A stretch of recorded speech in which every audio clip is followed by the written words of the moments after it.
ಆಕಾಶವಾಣಿ ಧಾರವಾಡ. ಕಾರ್ಯಕ್ರಮ ಸಾಹಿತ್ಯ ಸೌರಭ. ಇಂದಿನ ಕಾರ್ಯಕ್ರಮದಲ್ಲಿ ಉಪನ್ಯಾಸಕ ಡಾಕ್ಟರ್ ಹಜರೇಸಾಬ್ ನದಾಫ್ ಅವರೊಂದಿಗೆ ಮಾತುಕತೆ. ಕಾರ್ಯಕ್ರಮ ನಡೆಸಿಕೊಡುತ್ತಾರೆ ಶರಣಬಸವ ಚೋಳಿನ್. ಆತ್ಮೀಯ ಕೇಳುಗರೆ, ಕನ್ನಡ ಭಾಷೆ ಕಾರ್ಯಕ್ರಮವಾದಂತಹ ಸಾಹಿತ್ಯ ಸೌರಭ ಕಾರ್ಯಕ್ರಮಕ್ಕೆ ಸ್ವಾಗತ, ಸುಸ್ವಾಗತ. ಕನ್ನಡ ಭಾಷೆ ಬಹಳ ಶ್ರೀಮಂತವಾಗಿರುವಂತಹದ್ದು. 2000ಕ್ಕೂ ಮಿಗಿಲಾದ ಇತಿಹಾಸ ಹೊಂದಿದೆ. ಕನ್ನಡ ಅಕ್ಷರಗಳಾದ್ರೆ ಎಷ್ಟು ಮುದ್ದು, ಬಹಳ ಸಂತೋಷ ಆಗುತ್ತೆ. ನೋಡ್ಲಿಕ್ಕೆ ಬಹಳ ಅಂದವಾಗಿರ್ತಾವ.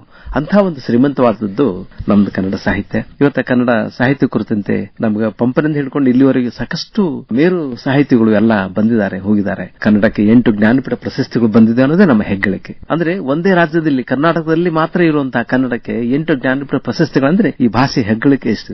ಕನ್ನಡದೊಳು ಭಾವಿಸಿದ ಜನಪದ ಅಂತೀವಿ ನಾವು. ಅಂದ್ರೆ ಜನಪದರಿಂದಲೇ ಕನ್ನಡ ಭಾಷೆ ಉಳಿದು ಬೆಳೆದು ಬಂದಿದೆ. ಜೈನ ಸಾಹಿತ್ಯದ ಒಂದು ಕೊಡುಗೆ ಬಹಳ ಅಪರಿಮಿತವಾಗಿದ್ರೂ ಕೂಡ ಜನಸಾಮಾನ್ಯರು ಇದನ್ನು ಬೆಳೆಸಿದ್ರು ಅಂತ ಹೇಳಿ ಆಮೇಲೆ ಬಸವಾದಿ ಪ್ರಮಥರು, ಕನಕದಾಸರು, ಪುರಂದರದಾಸರು ಎಲ್ಲ ಹಾಡಿ ಹೋಗ್ತಾರೆ. ಸರ್ವಜ್ಞ ಕೂಡ ಅಂದ್ರೆ ಜನಸಾಮಾನ್ಯರ ಭಾಷೆಯಾಗಿ ಕನ್ನಡ ಆನಂತರ ನಡುಗನ್ನಡದ ಸಮಯದೊಳಗೆ ಬೆಳೆದು ಬಂತು. ಆಮೇಲೆ ನವೋದಯ ಸಾಹಿತ್ಯ ಅಂತೂ ಬಹಳ ಅದ್ಭುತವಾಗಿ ಮಾಸ್ತಿ ವೆಂಕಟೇಶ ಅಯ್ಯಂಗಾರ್ ಇರ್ಬೋದು, ಕುವೆಂಪು ಇರ್ಬೋದು, ದ ರಾ ಬೇಂದ್ರೆ ಇರ್ಬೋದು, ಎಷ್ಟು ಘಟಾನುಘಟಿಗಳು ಬಂದು ಹೋದ್ರು. ಇಷ್ಟು ಅದ್ಭುತವಾಗಿ ಒಂದು ಕಾವ್ಯ ಮೀಮಾಂಸೆ ಇರ್ಬೋದು, ಆಮೇಲೆ ಕಾದಂಬರಿಗಳು ಇರ್ಬೋದು, ಕಥಾ ಸಾಹಿತ್ಯ ಇರ್ಬೋದು, ಬಹಳ ವೈವಿಧ್ಯಮಯವಾಗಿ ಪ್ರವಾಸ ಕಥನ ಇರ್ಬೋದು. ಇಷ್ಟು ಚಂದ ಬಂತರ ನಮ್ಮ ಕನ್ನಡ ಭಾಷೆ ಬಹಳ ಶ್ರೀಮಂತವಾದದ್ದು. ಮತ್ತು ಅದನ್ನ ಸಾಕಷ್ಟು ಜನ ಓದಿ ಅದನ್ನ ಇನ್ನೂ ಶ್ರೀಮಂತಗೊಳಿಸಿ ಇವತ್ತ ನಮ್ಮ ಜೊತೆಗೆ ಹತ್ತಿಮತ್ತೂರ್ನವರು, ಅಪಟ ಗ್ರಾಮೀಣ ಪ್ರತಿಭೆ ಹಜರೇ ಸಾಬ್ ಹುಸೇನ್ ಸಾಬ್ ನದಾಫ್ ಅವರು. ಹತ್ತಿಮತ್ತೂರ್ನವರು ಜನಪದ ವಿಶ್ವವಿದ್ಯಾಲಯ ಗೂಟೂರಿನಲ್ಲಿ ಅವರು ಅತಿಥಿ ಉಪನ್ಯಾಸಕರಾಗಿ ಕೆಲಸ ಮಾಡ್ತಾರೆ. MA ಜಾನಪದ ಮಾಡಿಕೊಂಡಂತವರು. PhD ಕನಕದಾಸರ ಕೃತಿಗಳ ಕುರಿತಂತೆ ಅವರ ಜಾನಪದೀಯ ಅಧ್ಯಯನ ಈ ಕುರಿತಂತೆ PhD ಪ್ರಬಂಧವನ್ನ ಪಡ್ಕೊಂಡಂತವರು ಆಕಾಶವಾಣಿಗೆ ಬಂದಿದ್ದಾರೆ. ನಿಮ್ಮೆಲ್ಲರ ಪರವಾಗಿ ಡಾಕ್ಟರ್ ಹಜರೇ ಸಾಬ್ ಹುಸೇನ್ ಸಾಬ್ ನದಾಫ್ ಅವರನ್ನ ಸ್ವಾಗತ ಮಾಡ್ತಾ ಇದ್ವಿ. ನಮ್ಮ ಸಾಹಿತ್ಯ ಸೌರಭ ಕಾರ್ಯಕ್ರಮಕ್ಕೆ ಸ್ವಾಗತ, ಸುಸ್ವಾಗತ ಡಾಕ್ಟರ್ ಹಜರೇ ಸಾಬ್ ಹುಸೇನ್ ಸಾಬ್ ನದಾಫ್ ಅವರೇ. ನಮಸ್ಕಾರ ಸರ್. ನಮಸ್ಕಾರ. ತಾವು ಒಬ್ಬ ಕನ್ನಡ ಭಾಷಾ ವಿದ್ಯಾರ್ಥಿ ಮತ್ತೆ ವಿದ್ಯಾರ್ಥಿಗಳಿಗೆ ಬೋಧನೆ ಮಾಡ್ತಾ ಇದ್ದೀರಿ. ಕನ್ನಡ ಭಾಷೆ ಸಿರಿವಂತಿಕೆಯನ್ನ ಹೇಗೆ ತಾವು ವ್ಯಕ್ತಪಡಿಸಬಹುದು? ಎಪಿಕ್ ಅಂತೀವಲ್ಲ, ಮಹಾಕಾವ್ಯಗಳು, ವಿಶೇಷವಾಗಿ ಮಹಾಭಾರತ, ರಾಮಾಯಣ ಎಲ್ಲ ಸಾಹಿತ್ಯಗಳ ಮೇಲೆ ಪ್ರಭಾವ ಇರೋ ಹಾಗೆ ಕನ್ನಡ ಸಾಹಿತ್ಯದ ಮೇಲೂ ವಿಶಿಷ್ಟವಾಗಿ ಆದಿಪುರಾಣ ಬರೆದು ಇವರು ಹೌದಲ್ರಿ. ಕರ್ನಾಟಕ ಕಥಾಮಂಜರಿ ಕುಮಾರವ್ಯಾಸ ಹೌದಲ್ರಿ. ಅಂದ್ರೆ ಮತ್ತೆ ರನ್ನ ಕವಿ ಭೀಮನ ಗದ ಸಾಹಸ ಭೀಮ ವಿಜಯ ಕುವೆಂಪು ಅವರು ಶ್ರೀ ರಾಮಾಯಣ ದರ್ಶನಂ ಬರೆದ್ರು. ಅದರೊಳಗೆ ವಿಶೇಷವಾಗಿ ನಿರ್ಲಕ್ಷಿತ ಪಾತ್ರಗಳಿಗೆ ಬಹಳ ಪ್ರಾಮುಖ್ಯತೆ ಅಲ್ಲ. ಅಂದ್ರೆ ಈ ಒಂದು ನಮ್ಮ ರಾಮಾಯಣ ಮಹಾಭಾರತ ಮಹಾಕಾವ್ಯಗಳು ಎಲ್ಲ ಒಂದು ಭಾಷೆಗಳಿಗೆ ಎಲ್ಲ ಭಾಷೆಗಳು ಆ ಒಂದು ಮಹಾಕಾವ್ಯಗಳಿಂದ ಪ್ರಭಾವಿತ ಆಗುವಂಗೆ ಕನ್ನಡ ಭಾಷೆ ಕೂಡ ಆಯ್ತು. ಸಂಸ್ಕೃತದ ಮಹಾಕಾವ್ಯಗಳನ್ನ ಬಳಕೆ ಮಾಡಿಕೊಂಡು ಓದ್ಕೊಂಡಂತ ನಮ್ಮ ಸ್ಥಳೀಯ ವಿದ್ವಾಂಸರುಗಳು ಜನಪದ ಅಭ್ಯಾಸ ಮಾಡಿದ್ರಿ, ಜನಪದ ಅಧ್ಯಯನ ಮಾಡಿದಿರಿ. ಕನ್ನಡದೊಳಗೆ ಭಾವಿಸಿದ ಜನಪದಂ ಅಂತ ಹೇಳಿ ಇದ್ರ ಬರ್ತದೆ, ಕವಿರಾಜ ಮಾರ್ಗದಲ್ಲಿ ಬರ್ತದೆ. ಅಂದ್ರೆ ಜನಪದರು ಹೇಗೆ ಕನ್ನಡ ಭಾಷೆಯನ್ನು ಬೆಳೆಸಿದ್ರು ಆ ಕುರಿತಂತೆ ತಮ್ಮ ಒಂದು ಜ್ಞಾನ. ಜನಪದರು ಹೇಗೆ ನಮ್ಮ ಭಾಷೆಯನ್ನು ಬೆಳೆಸಿದ್ರು? ಜನಪದರ ಭಾಷೆಯೇ ಕನ್ನಡ. ಯಾಕೆಂದ್ರೆ ಕನ್ನಡ ಅನ್ನುವಂತಹದ್ದು ದೇಶೀಯ ಭಾಷೆ. ನಮ್ಮ ಪಂಪರನ್ನ ಮುಂತಾದ ಮಾರ್ಗಕವಿಗಳು ಸಂಸ್ಕೃತದ ಪ್ರಭಾವದ ಹಿನ್ನೆಲೆಯಲ್ಲಿ ಕಾವ್ಯವನ್ನ ಬರೆದ್ರು. ಆದ್ರೆ ನಮ್ಮ ಜನಪದರು ಏನ್ ಮಾಡಿದ್ರಪ್ಪ ಅಂದ್ರೆ ಆ ಮಹಾಕಾವ್ಯಗಳ ಗೋಜಿಗೆ ಹೋಗದೆ ತಾವು ಕಂಡುಂಡಂತ ಅನುಭವಗಳನ್ನ, ತಾವು ನೋಡಿದಂತ ವಿಚಾರಗಳನ್ನ ತಮ್ಮ ಆಡು ಭಾಷೆಯಲ್ಲಿ ಹಾಡಿ ಹೊಗಳುವಂತಹ ಪ್ರಯತ್ನವನ್ನ ಮಾಡಿದ್ರು. ಮತ್ತು ಸ್ಥಳೀಯ ದೇವತೆಗಳನ್ನ ಅದರಲ್ಲಿ ಬಳಕೆ ಮಾಡಿಕೊಂಡು ಅವರು ಹಾಡಿದ್ದನ್ನು ನಾವು ಕಾಣ್ತೇವೆ. ಉದಾಹರಣೆಗೆ ನೋಡ್ರಿ, ಒಬ್ಬ ಹೆಣ್ಮಗಳು ಮಕ್ಕಳಾಗಲಿಲ್ಲ ಅಂದ್ರೆ ತನ್ನ ಸ್ಥಳೀಯ ದೇವತೆಯಲ್ಲಿ ಮೊರೆ ಹೋಗ್ತಾರೆ. ನಿನ್ನ ಮಗಳ ಕೊರಗ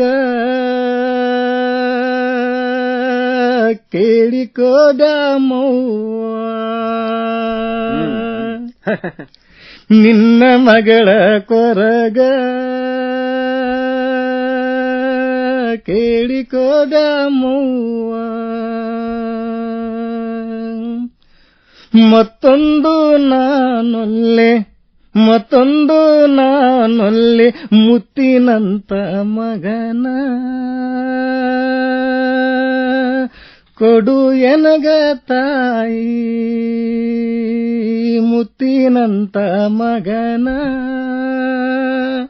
ಕೊಡು ಎನಗ ತಾಯಿ. ಬಂಜಂಬ ಶಬುದವ ನಾನೊಂದು ಹೊರಲಾರೆ, ಬಂಜಂಬ ಶಬುದವ ನಾನೊಂದು ಹೊರಲಾರೆ, ಬಂಜೆಯಂಬ ಬಾರ ಇಡೀ ಸೌವ ನನ್ನ ತಾಯಿ ಬಂಜೆ ಎಂಬ ಬಾರ ಇಡೀ ಸೌವ ನನ್ನ ತಾಯಿ.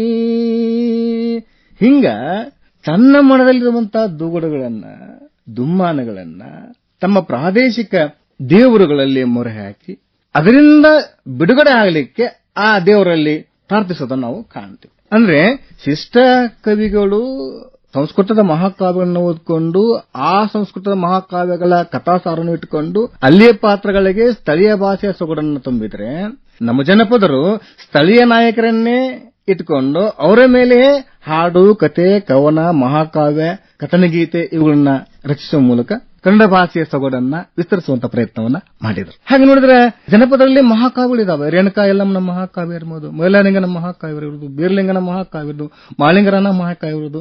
ನಾವು ದಕ್ಷಿಣ ಕರ್ನಾಟಕಕ್ಕೆ ಹೋದ್ರೆ ಮಲ್ಯ ಮಾದೇಶನ ಮಹಾಕಾವ್ಯ, ಮಂಟೇಸ್ವಾಮಿ ಮಹಾಕಾವ್ಯ. ಹಿಂಗೆ ಆಯಾ ಪ್ರದೇಶಕ್ಕೆ ಸಂಬಂಧಪಟ್ಟಂತ ಸ್ಥಳೀಯ ನಾಯಕರನ್ನ ತಮ್ಮ ಆರಾಧ್ಯ ನಾಯಕನನ್ನಾಗಿ ಮಾಡಿ ಅಥವಾ ತಮ್ಮ ಸಮುದಾಯದ ಒಬ್ಬ ನಾಯಕನನ್ನಾಗಿ ಮಾಡಿಕೊಂಡು ಅವನ ಮೇಲೆ 3-4 ದಿನವರೆಗೆ ನಿರಂತರವಾಗಿ ಹಾಡುವಂತ ಸಾಹಿತ್ಯವನ್ನೂ ಸಹ ನಮ್ಮ ಜನಪದರು ರಚಿಸುವ ಮೂಲಕ ಕನ್ನಡ ಭಾಷೆಯ ಸೊಗಡನ್ನ, ಕನ್ನಡ ಭಾಷೆಯ ಸಾರತ್ವವನ್ನ ಇಡೀ ಲೋಕಕ್ಕೆ ಪರಿಚಯಿಸುವಂತ ಪ್ರಯತ್ನವನ್ನ ಮಾಡಿದ್ರು. ಡಾಕ್ಟರ್ ಹಜರೆ ಸಾಬ್ ಹುಸೇನ್ ಸಾಬ್ ನದಾಫ್ ಅತ್ಯುನ್ನತವಾಗಿ ನೀವು ಅಂದ್ರೆ ಜನಪದರ ಮೇಲೆ ಬಹಳ ಒಂದು ಭಾವುಕ ಅಭಿಪ್ರಾಯಗಳು ಇಟ್ಕೊಂಡ್ರೆ ಬಹಳ ಸಂತೋಷ ಆಯ್ತು. ಮುಖ್ಯವಾಗಿ ಜನಪದರು ಮಾಡಿದಂತಹ ಈ ಕ್ರಾಂತಿ ಏನಿದೆ ಅಲ್ಲ 12ನೇ ಶತಮಾನದೊಳಗೆ ಒಂದು ಬಸವ ಕ್ರಾಂತಿ ಅಂತ ಆಯ್ತು. ವಚನ ಕ್ರಾಂತಿ ಏನಿದೆ ಅಲ್ಲ ಅದು ಬಹಳ ಅಪರೂಪದ್ದು. ಬಸವಾದಿ ಪ್ರಮಥರು ಆಗಿನ ಕಾಲದೊಳಗೆ ಒಂದು ಸಮಾಜ ನಿರ್ಮಾಣ ಮಾಡೋ ನಿಟ್ಟಿನೊಳಗ ಮತ್ತು ಮಹಿಳೆಯರಿಗೆ ಸಮಾನತೆ ನೀಡೋ ನಿಟ್ಟಿನೊಳಗ, ಆಮೇಲೆ ಒಂದು ಮೇಲು ಜಾತಿ ಕೀಳು ಜಾತಿಯನ್ನ ಒಂದು ತಾರತಮ್ಯವನ್ನ ಹೋಗಲಾಡಿಸೋ ನಿಟ್ಟಿನೊಳಗ ಹೇಗೆ ತಮ್ಮ ಒಂದು ಕಾಯಕದೊಡನೆ ನಿಷ್ಠರಾಗಿ ದುಡಿದು ವಚನಗಳನ್ನು ಬರೆದ್ರು, ಅನುಭವ ಮಂಟಪದೊಳಗ ಅವನ್ನ ಹಂಚಿಕೊಂಡು ಒಂದು ಕ್ರಾಂತಿ ಮಾಡಿದ್ರು. ತಮಗೆ ಆ ಬಗ್ಗೆ ನಿಜವಾಗ್ಲೂ ಸರ್ ಕನ್ನಡ ನಾಡಿನ ಚರಿತ್ರೆಯಲ್ಲಿ ಬಸವಾದಿ ಪ್ರಮುಖರಲ್ಲ ಅವರೆಲ್ಲ ದೊಡ್ಡ ಕೆಲಸವನ್ನ ಈ ಸಮಾಜಕ್ಕೆ ಮಾಡಿದ್ದಾರೆ. ಒಂದು ಕಾಲಘಟ್ಟದಲ್ಲಿ ಜಾತಿಯ ಹಿನ್ನೆಲೆಯಲ್ಲಿ ತಾರತಮ್ಯ ಮಾಡಿಕೊಂಡು ಕೆಳವರ್ಗದವರ ಬದುಕು ಹೀನಾಯ ಸ್ಥಿತಿಯಲ್ಲಿ ಇತ್ತು. ಅವರು ಮಾಡುವ ವೃತ್ತಿಗೂ ಸಹ ಗೌರವ ಇರಲಿಲ್ಲ. ಅಂತಹದ ಪ್ರತಿಭಟನೆ ಮಾಡೋದ್ರ ಮೂಲಕ ಕೆಲಸ ಸಣ್ಣದಾದರೇನು ದೊಡ್ಡದಾದರೇನು ಅದು ಕಾಯಕ ಶಿವನಿಗೆ ಸಲ್ಲತಕ್ಕದ್ದು ಅನ್ನುವಂತ ಮಾತನ್ನ ಹೇಳಿ ಕಸ ಗುಡಿಸುವವನ ಕಾಯಕವೂ ಸಹ ಶ್ರೇಷ್ಠ ಅನ್ನುವಂತ ಮಟ್ಟಿಗೆ ನಮ್ಮ ಬಸವಣ್ಣನವರು ಆ ಕಾಯಕ ಸಿದ್ಧಾಂತವನ್ನ ಪ್ರತಿಪಾದನೆ ಮಾಡಿದರು. ಕಾಯಕ ಜೀವಿಗಳೆಲ್ಲರೂ ಸಹ ಶರಣರೇ. ಅವರು ತಮ್ಮ ಕಾಯಕ ಮಾಡುವುದರ ಮೂಲಕ ದೇವರಿಗೆ ತಮ್ಮ ಕರ್ತವ್ಯವನ್ನ ನಿಭಾಯಿಸುತ್ತಾರೆ, ಕರ್ತವ್ಯವನ್ನ ಸಲ್ಲಿಸುತ್ತಿದ್ದಾರೆ. ಹಾಗಾಗಿ ದೇವರಿಗೆ ಯಾವ ಕಾಯಕವೂ ಶ್ರೇಷ್ಠ ಅಲ್ಲ, ಯಾವ ಕಾಯಕವೂ ಹೇಳಿಲ್ಲ. ಎಲ್ಲರೂ ಅವರವರ ಪಾಲಿನ ಕಾರ್ಯ ಮಾಡೋದ್ರಿಂದನೇ ಸಮಾಜ ಸುಸಂಸ್ಕೃತವಾಗಿ ನಡ್ಕೊಂಡು ಹೊಂಟೈತೆ. ಅವ್ರ ಅಕಸ್ಮಾತ್ ನನ್ನ ಕಾಯಕ ಕೀಳ ಅಂತ ತಿಳ್ಕೊಂಡು ಆ ಕಾಯಕ ಮಾಡೋದ್ ಬಿಟ್ಬಿಟ್ರ ಸಮಾಜ ಸಮೃದ್ಧವಾಗಿ ನಡಲಿಕ್ಕೆ ಸಾಧ್ಯ ಇಲ್ಲ. ಉದಾಹರಣೆಗೆ ಈಗ ರೈತನ ಕೆಲಸಕ್ಕೆ ಬಡಿಗರನು ಬೇಕು, ಕಮ್ಮಾರನು ಬೇಕು, ಚೆಮ್ಮಾರನು ಬೇಕು, ಕ್ಷೌರನಿಕನು ಬೇಕು, ಎಲ್ಲರೂ ಬೇಕು. ಅಂದ್ರೆ ಒಂದು ಗ್ರಾಮದಲ್ಲಿ ಒಬ್ಬ ರೈತ ಸುಸಂಬದ್ಧವಾಗಿ ಕೃಷಿಯನ್ನ ಮಾಡಿಕೊಂಡು ಫಲವತ್ತಾದ ಬೆಳೆಯನ್ನ ತೆಗಿಬೇಕಾಗಿತ್ತು ಅಂದ್ರ ಎಲ್ಲಾ ಕಾಯಕ ಜೀವಿಗಳು ಅವನಿಗೆ ಸಹಕಾರಿಯಾಗಿ ದುಡಿಲೇಬೇಕಾಗಿತ್ತು. ಅದಕ್ಕಾಗಿ ಜನಪದ ಏನ್ ಮಾಡ್ತಾರಪ್ಪ ಅಂದ್ರೆ ಈ ಕೂರಿಗಿಂತ ನೋಡ್ರಿ 3 ತಾಳಿನ ಕುರಿಗೆಯನ್ನ 1 ತಾಳು ರೈತಗ, 1 ತಾಳು ಆಯ್ಗಾರಿಗೆ, 1 ತಾಳು ಪಶು ಪಕ್ಷಿ ಪ್ರಾಣಿಗಳಿಗೆ ಅಂತ ಹಂಚ್ತಿದ್ರು. ಹೌದೌದು. ಅಂದ್ರೆ ಕಾಯಕವೇ ಕೈಲಾಸ ಅನ್ನದಿದ್ದ ಅದಕ್ಕೆ ಕಾಯಕದಲ್ಲಿ ನಾವು ಕೈಲಾಸವನ್ನು ಕಾಣೋಣ. ಅಂದ್ರೆ ದೊಡ್ಡದಲ್ಲ, ಯಾವುದು ಸಣ್ಣದಲ್ಲ, ಎಲ್ಲವೂ ಕೂಡ ಕಾಯಕ ಎಲ್ಲರಿಗೂ ಅವಶ್ಯಕವಾದದ್ದೇ ನಾವು ಮಾಡೋಣ.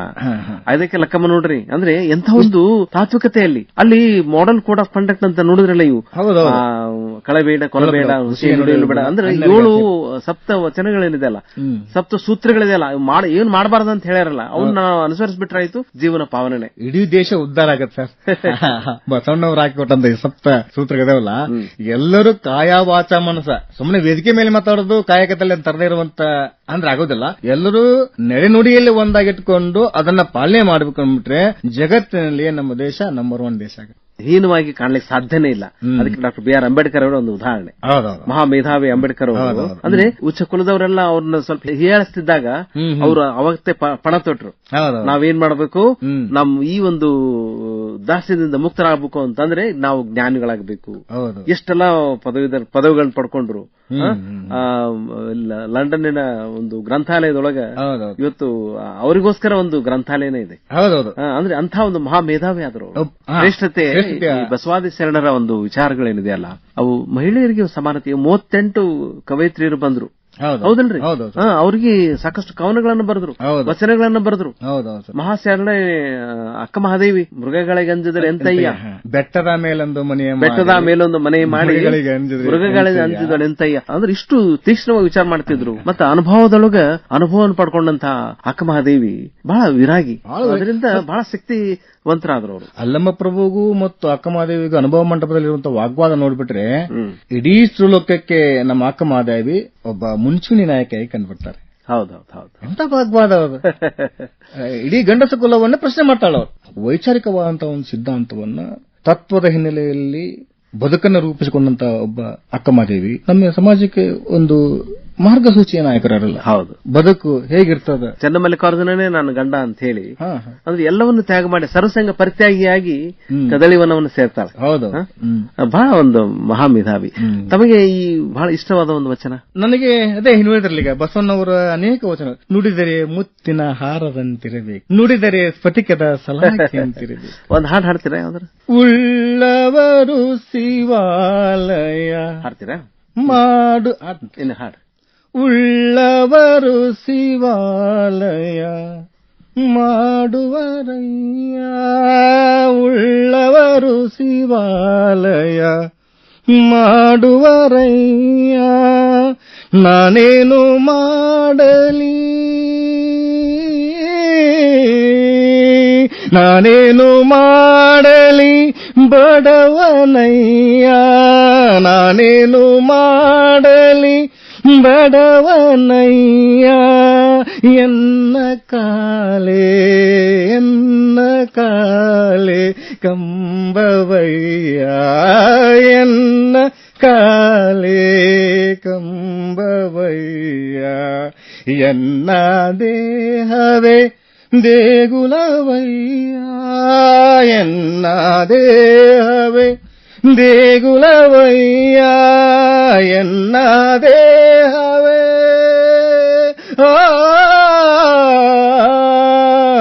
ಎನ್ನ ದೇಹವೇ ದೇಗುಲವಯ್ಯ, ಎನ್ನ ಶಿರವೇ ಎನ್ನ ಶಿರವೇ ಹೊನ್ನ ಕಳಸವಯ್ಯ, ಎನ್ನ ಶಿರವೇ ವನ್ನ ಕಳಸವಯ್ಯ, ನಾನೇನು ಮಾಡಲಿ ಬಡವನಯ್ಯ, ನಾನೇನು ಮಾಡಲಿ ಬಡವನಯ್ಯ. ಡಾಕ್ಟರ್ ಹಜರ್ ಸಾಬ್ ಹುಸೇನ್ ಸಾಬ್ ನದಾಫ್ ಅವರೇ, ನೀವು ಜನಪದರ ಒಂದು ಪ್ರೀತಿ ಪಾತ್ರರಾದಂಥವ್ರು. ಜನಪದ ಸಾಹಿತ್ಯಕ್ಕೆ ನಿಮ್ಮನ್ನು ಸಮರ್ಪಿಸಿಕೊಂಡ. ಈಗ ನೋಡ್ರಿ, ಜನಪದರು ಆಕಾಶವಾಣಿ ಒಳಗ ಸುಮಾರು ಕಲಾವಿದರಿದ್ದಾರೆ. ಜನಪದ ಅಂತಂದ್ರೆ ಈ ಪದ ಇರ್ಬೋದು, ಸಂಪ್ರದಾಯ ಪದ ಇರ್ಬೋದು, ಆಮೇಲೆ ಗೀಗಿ ಪದ ಇರ್ಬೋದು, ಆಮೇಲೆ ಇವು ಗೊಂದಲಿಗರ ಪದ ಇರ್ಬೋದು, ಹಂತಿ ಪದ ಇರ್ಬೋದು, ಸಾಕಷ್ಟು ವೈವಿಧ್ಯಮಯವಾದ ಇದೆ. ಆಮೇಲೆ ಹಾಗೇನೆ ವಾದ್ಯಗಳು, ಕರಡಿ ಮಜಲು, ತಾಸೆ ವಾದನ, ಕಣಿವಾದನ, ಜಗ್ಗಲಿಗೆ ವಾದನ, ಒಂದೇ ಎರಡು ಸಾಕಷ್ಟು ವೈವಿಧ್ಯಮಯವಾಗಿದೆ. ಆಮೇಲೆ ಹಾಗೇನೆ ದೊಡ್ಡಾಟ, ಸಣ್ಣಾಟ, ಆಮೇಲೆ ಯಕ್ಷಗಾನ, ಇವೆಲ್ಲ ಇಷ್ಟು ವೈವಿಧ್ಯಮಯವಾಗಿ ಜನಪದರು ತಮ್ಮನ್ನು ತಾವು ತೆರೆದುಕೊಳ್ತಾರಲ್ಲ. ನಾವೆಲ್ಲ ಸಣ್ಣವರಿದ್ದಾಗ್ರಿ ಆಟ ನೋಡ್ಬೇಕಿದ್ರೆ ಬೆಳತನ ನೋಡುತ್ತಿದ್ದೆ ನಾವು. ದೊಡ್ಡಾಟ ನಮ್ಮ ಅಜ್ಜ ದೊಡ್ಡಾಟ ಆಡ್ಬೇಕಾದ್ರೆ ಒಂದು ಭೀಮನ ಪಾತ್ರ ಮಾಡಿ ಹಲಿಗೆನ ಮುರಿದಿದ್ದ. ಅಲ್ಲ, ಅಲ್ಲಿಗೆ ಮುರಿದ್ರೆ ಪಾತ್ರ ಭೀಮ. ಅಷ್ಟೊಂದು ಸಾವೇಶ ಭರಿತವಾಗಿ ಅವ್ರು ಮೈ ತುಂಬಿಡ್ತಿದ್ರು ಸರ್. ಹೆಂಗೆ ಆ ಒಂದು ಆಟಗಳು, ಆ ಒಂದು ಸಂಪ್ರದಾಯ ಹೆಂಗೆ ನೀವು ಆನಂದಿಸಿರಿ? ನಾನು ಚಿಕ್ಕವರಿದ್ದಾಗ ನಮ್ಮೂರಾಗ ಕರ್ಣಪರ್ವ ಅಂತ ದೊಡ್ಡ ಆಟ. ಆಮೇಲೆ ನಮ್ಮ ತಂದೆಯವರ ಕತೆಗಾರಿಕೆಯಲ್ಲಿ ರಿನ್ ಸಿದ್ದೇಶ್ವರ ಮಹಾತ್ಮೆ ಅಂತ ಒಂದು ಬಯಲಾಟ ಪ್ರದರ್ಶನ ಆಗಿತ್ತು. ನಮ್ಮ ತಂದೆಯವರೇ ಕತೆಗಾರ ಆಗಿದ್ರು. ಅದರ ಎಲ್ಲಾ ಜವಾಬ್ದಾರಿಯನ್ನ ವಹಿಸಿಕೊಂಡು ಮಾಡಿಸಿದ್ರು. ಮುಂದೆ ಊರಾಗ ಮತ್ತೊಂದು ತಂಡಗಳು ಕರ್ಣಪರ್ವ ಅಂತ ದೊಡ್ಡಾಟನ ಆಡ್ತು. ನಾವು ಬಾಲ್ಯದಲ್ಲಿ ಇವನ್ನೆಲ್ಲ ನೋಡ್ಕೊಂಡು ಬೆಳೆದಂತವ್ ಸರ್. ನೀವ್ ಹೇಳ್ದಂಗೆ ಅಟ್ಟ ಹಾಕ್ಯಾರಪ್ಪ ಅಂದ್ರ ನಮ್ಮ ಖುಷಿನೋ ಖುಷಿ. ದಿನಾ ಸಂಜೆ ಮುದ ಹೋಗೋದಲ್ಲೇ ಸಾಲ್ ಬಿಟ್ಟ ಮೇಲೆ ಅಟ್ಟ ಹಾಯ್ ಹಾಕ್ತಾರ, ಹೆಂಗೆಲ್ಲ ಡ್ರಮ್ ಇಟ್ಟಿದ್ರು, ಡ್ರಮ್ಮಿನ ಮ್ಯಾಗ ಹಲಿ ಹಾಕ್ತಿದ್ರು. ಆಮೇಲೆ ನೀಟಾಗಿ ಹಲಿ ಹೊಂದಿಸಿ ಆ ಕಡೆ ಈ ಕಡೆ ಕಂಬ ನಿಲ್ಲಿಸಿ ಅವ್ರದ್ದು ಸಂಭ್ರಮ ಸರ್. ಅವ್ರ ತೆಂಗಿನಗೆರೆ, ಹಾಳಿ, ಇಡಿ ಇಂತ ನಿಜವಾಗ್ಲು ಇಂತ ಆಧುನಿಕ ರಂಗಭೂಮಿ ಇರಲ್ಲ. ಅವ್ರ ಒಂದು ವಿಶಾಲವಾದಂತ ಬಯಲಿನಲ್ಲಿ ಅಟ್ಟ ಹಾಕ್ತಿದ್ರು. ಆದ್ರೆ ಅದಕ್ಕಿಂತ ಪೂರ್ವದಲ್ಲಿ ಒಂದು 15 ತಿಂಗಳ ಮುಂಚಿರ್ತಾನೆ ಒಂದು ದೊಡ್ಡ ಕಂಬ ನಿಲ್ಲಿಸಿ ಅದಕ್ಕೆ ನಿಶಾನೆ ಕಟ್ಟಿದ್ರು. ಅದೇನ್ ಸಂದೇಶಪ್ಪ ಅಂದ್ರ, ಹೋಗೋ ಬರೋ ಪ್ರವಾಸಿಗರಿಗೆ ಅಥವಾ ಯಾರಾದ್ರೂ ಪರಸ್ತಾದ ಇದೇನಂತ ಕೇಳಿದ್ರಪ್ಪ, ಇಲ್ಲಿ ಏನೋ ಒಂದು ವಿಶೇಷ ಐತಿ, ಏನೋ ಒಂದು ದೊಡ್ಡ ಆಟ ಅಥವಾ ಏನೋ ಆಟ ಆಡಬಹುದಿಲ್ಲ ಅಂತ ಕೇಳಿ ಯಾವಾಗ ಐತಿ ಅಂತ ಕೇಳ್ಕೊಂಡು ಆ ಸಂದೇಶ ಸಂದೇಶವನ್ನು ಬೀರುವಂತಹ ಒಂದು ನಿಶಾನಿನ ಕಟ್ಟಿ ಅದರ ಮೂಲಕ ನಮ್ಮ ಈ ಪ್ರಸಾರ ಮಾಡುವಂತ ಉದ್ದೇಶವನ್ನು ಇಟ್ಕೊಂಡಿದ್ರು. ಮತ್ತೆ ಆ ನಿಶಾನಿ ಕಟ್ಟಿದ ಮೇಲೆ ದಿನಾ ಅದಕ್ಕೆ ಸಂಜೆ ಮುಂದೆ ತಮ್ಮ ಕೃಷಿ ಕೆಲಸ ಮುಗಿಸಿದ್ ಬಂದ ಮೇಲೆ ಬಿಡುವಿನ ಸಮಯದಲ್ಲಿ ಆಟ ಹಾಕುವಂತ ಒಂದು ಪದ್ಧತಿ ಇರುತ್ತೆ. ಅದು 15 ಮಠ ಹಂಗ ನಿರಂತರವಾಗಿ ಕನ್ನಡ ಭಾಷೆಯ ಬೆಳವಣಿಗೆಗೆ ಜನಪದರ ಕೊಡುಗೆ ಹೆಂಗಿದೆ? ಈ ಎಲ್ಲ ಈ ಆಟಗಳಾಯ್ತು, ಆಮೇಲೆ ಹಾಡುಗಳಾಯ್ತು, ಮನರಂಜನೆ ಯಾವ್ದಿದ್ರು ಕನ್ನಡ ಅಪ್ಪಟ ಕನ್ನಡ ಭಾಷೆ, ದೇಸಿ ಭಾಷೆಯೊಳಗೆ ಹೀಗಾಗಿ ಕನ್ನಡ ಉಳಿದು ಬೆಳೆದು ಬರ್ಲಿಕ್ಕೆ ಅನುಕೂಲ ಆಯ್ತು. ಹೌದು, ಕನ್ನಡ ಸಾಹಿತ್ಯದ ಮೇಲೆ ನಮ್ಮ ಮಕ್ಕಳಿಗೆ ಒಂದು ಆಸಕ್ತಿ ಬರೋಂಗಾಯ್ತು. ಹೌದಿಲ್ರಿ? ಕಂಪನಿ ಸಹ ಮಹಾಕಾವ್ಯಗಳನ್ನ ಬರೀಬೇಕಾಗಿದ್ದ ಸಂದರ್ಭದಲ್ಲಿ ಈ ಜನಪದ ಮಹಾಕಾವ್ಯಗಳನ್ನ ಅಥವಾ ಜನಪದರ ಹಾಡುಗಳನ್ನ ಕಥೆಗಳನ್ನ ಓದ್ಕೊಂಡಂತ ಅಂತ ನಮ್ಗೆ ಅನಿಸ್ತದೆ. ಯಾಕಂದ್ರೆ ಅವ ತನ್ನ ಕೃತಿಯಲ್ಲಿ ದೇಶಿಯೊಳಪಗುವುದು ಪೂರ್ತಿ ಮಹಾಕೌರರು ತಲುಪೋದು ಅಂತ ಹೇಳ್ತಾನೆ. ಅಂದ್ರೆ ನಾನು ಈ ಮಹಾಕಾವ್ಯಗಳನ್ನ ಬರಿತಾ ಇದ್ದೀನಪ್ಪ ಅಂದ್ರೆ ನನ್ನ ದೇಶೀಯದೊಳಗೆ ನಾನು ಹೊಕ್ಕೊಂಡು ಅದನ್ನ ಅನುಭವಿಸಿ ತಿಳ್ಕೊಂಡು ಅದನ್ನ ನನ್ನ ಮಹಾಕಾವ್ಯ ರೂಪದೊಳಗೆ ಬರಿತೀನಿ ಅಂತ ಹೇಳ್ತಾನೆ. ಅಂದ್ರೆ ಅಷ್ಟೊಂದು ಈ ದೇಶೀಯ ಕನ್ನಡ ಭಾಷೆ ನಮ್ಮ ಮಾರ್ಗ ಕವಿಗಳಿಗೂ ಶಿಷ್ಯಗಳಿಗೂ ಸಹ ಪ್ರಭಾವ ಬೀರಿದೆ ಅಂತ ನಮ್ಗೆ ಅಲ್ಲಿ ಗೊತ್ತಾಗ್ತದೆ. ಅದೇ ರೀತಿ ಕರೇಜ ಮಾರ್ಗಕಾರನು ಸಹ ಇಲ್ಲಿಯ ದೇಶೀಯ ಜನಪದರ ಸಾಹಿತ್ಯವನ್ನ ನೋಡಿ ಕಂಡು ಚದುರಂ ಕುರಿತೋದಿದ ಕಾವ್ಯ ಪ್ರಯೋಗ ಪರಿಣಿತ ಮತಿಗಳು ಅಂತ ಕವಿರಾಜ ಮಾರ್ಗಕಾರ ಅದನ್ನ ಕೃತಿಯಲ್ಲಿ ಚದುರಂ ಕುರಿತೋದಿದಂ ಕಾವ್ಯ ಪ್ರಯೋಗ ಪರಿಣಿತ ಮತಿಗಳು. ನಿಜವಾಗಲೂ ಇವ್ರಿಗೆ ಏನೋ ಅಕ್ಷರಾಭ್ಯಾಸ ಗೊತ್ತಿಲ್ಲ, ಆದರೂ ಸಹ ಕಾವ್ಯಗಳನ್ನು ರಚಿಸುವಲ್ಲಿ ಇವರು ತುಂಬಾ ಸಿದ್ಧಹಸ್ತರು, ಬಹಳ ಬುದ್ಧಿವಂತರು ಅಂತ ವರ್ಣನೆ ಮಾಡ್ತಾರೆ. ನಾವು ಅವನ ಕಾಲಕ್ಕಾಗಲೇ 3-4 ದಿನ ರಾತ್ರಿ ಹಾಡುವಂತ ಕಥೆಗಳನ್ನ ನಮ್ಮ ಜನಪದರು ಹಾಡ್ತಿದ್ರು ಅಂತ ನಮಗೆ ಗೊತ್ತಾಗ್ತದೆ. ಅಷ್ಟೇ ಯಾಕೆ ನಮಗೆ ಶಿವಕೋಟಾಚಾರ್ಯ ಬರೆದಂತ ಒಡ್ಡರಾಧನೆಯ ಕಥೆಗಳನ್ನ ನೋಡ್ಕೊಂಡ್ಬಿಟ್ರೆ ಎಲ್ಲಾ ಕಥೆಗಳು ಸಹ ಜನಪದ ಶೈಲಿ ಕಥೆಗಳನ್ನ ನಮಗೆ ಕಂಡುಬರ್ತವೆ. ಅಲ್ಲಿಯ ಬಹುಪಾಲು ಕಥೆಗಳು ಜನಪದ ಶೈಲಿಯಲ್ಲೇ ಮೂಡಿ ಬಂದಂತ ಕಥೆಗಳಾಗಿರ್ತವೆ. ಆ ಕಥೆಗಳನ್ನ ಓದ್ತಾ ಹೋದ್ರೆ ನನಗೊಂದು ಪ್ರಶ್ನೆ ಮೂಡ್ತೈತಿ, ನಿಜವಾಗ್ಲೂ ಈ ಶಿವಕೋಟಾಚಾರ್ಯ ಅವರು ಯಾರು ಹೇಳಿದ ಕಥೆಗಳನ್ನ ಕೇಳಿ ಏನೋ ಬರೆದ್ರು ಏನೋ ಅನಿಸ್ತದೆ. ಅವ್ರು ಬುದ್ಧಿವಂತರು ಇರಬಹುದು, ಆ ಪ್ರಶ್ನೆ ಅಲ್ಲ. ಆದ್ರೆ ನನಗೆ ನನ್ನ ಅಂತರಂಗದಲ್ಲಿ ಹೇಳ್ತಂದ್ರೆ ನಿಜವಾಗ್ಲೂ ಇವು ಕಥೆ ಓದ್ತಾ ಹೋದ್ರೆ ಜನಪದ ಕಥೆಗಳು ಹಾಗೇ ಕಂಡುಬರ್ತವೆ. ಇದನ್ನ ನೋಡಿದ್ರೆ ಶಿವಕೋಟಾಚಾರ್ಯರು ನಮ್ಮ ಜನಪದರು ಹಾಡಿದಂತ ಹಾಡುಗಳನ್ನ ಕೇಳಿಕೊಂಡು ತಮ್ಮ ಸಿದ್ಧಾಂತವನ್ನ ತಮ್ಮ ಒಂದು ಆಧ್ಯಾತ್ಮಿಕ ತತ್ವವನ್ನ ಖಂಡಿತ ಪ್ರಚಾರ ಮಾಡ್ಲಿಕ್ಕೆ ಏನಾದ್ರು ಬಳಸ್ಕೊಂಡ್ರೇನೋ ಅಂತ ನಮ್ಗೆ ಅನಿಸ್ತದೆ. ಅಷ್ಟೊಂದು ಸಾಹಿತ್ಯಿಕ ಒಂದು ವೈಭವ ಈ ದೇಸಿ ಭಾಷೆಯ ಕನ್ನಡದಲ್ಲಿ ಇತ್ತು ಅಂತ, ಜನಪದರ ಸಾಹಿತ್ಯದಲ್ಲಿ ಇತ್ತು ಅಂತ ನಾವು ಹೇಳ. ಮತ್ತೆ ನಮಗೆ ಈಗ ನವೋದಯ ಕಾಲಘಟ್ಟದಲ್ಲಿ ನಮ್ಮ ಬೇಂದ್ರೆ ಅವರಾಗಿರ್ಲಿ ಅವರೇನು ಜನಪದರನ್ನ ಬಿಟ್ಟು